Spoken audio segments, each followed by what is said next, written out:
Unless stated otherwise, all scripture verses below are taken from the King James Version. How hungry are you? Blessed are they which do hunger and thirst after righteousness, for they shall be filled. Matthew 5, verse 6. Two very powerful emotions in human beings are hunger and thirst. They, more than most realities, drive us to work and learn, that we may be productive in life. Many laws governing the earth are best appreciated from the standpoint of desire, hunger and thirst, and satisfaction, needs being met or being fulfilled.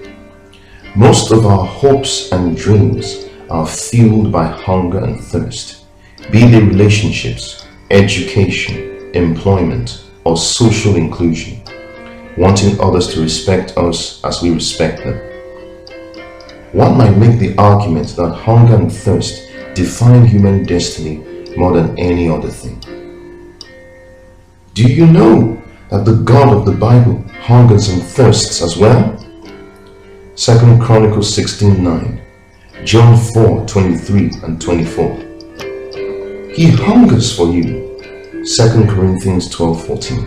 He wants your heart, which is the center of your life. Proverbs 4 verse 23, Proverbs 23 verse 26, 1 Peter 3 verse 4. He desires that you love him above all else. Deuteronomy 13:3, Matthew 22:37, Mark 12:30, Luke 10:27. He longs to be the reason you do what you do, whether others are looking at you or not. He is not intimidated by your flaws or successes. He is the sole ruler of the universe. No life is beyond his power or grasp. However, he does not force himself on anybody. He is the epitome, standard of gentility. He prefers that you seek to know him and love him for who he is. Jeremiah 29:12 and 13. He responds to deep hunger. Psalm 42 verse 7.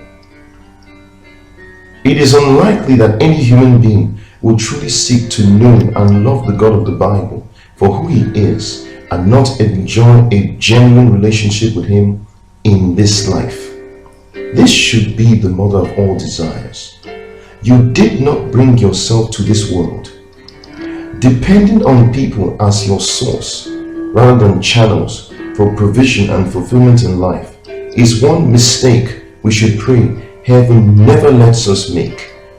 Human beings are wired, made to succeed as partners with God, not to replace him. Any other approach would eventually lead to disappointment. The journey to making God Almighty the center of your life begins with asking for his help. That means telling him that you cannot live or last without him.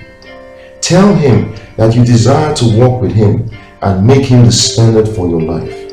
Tell him that your desire is that no one else but he gets the glory for every good thing that takes place in your life.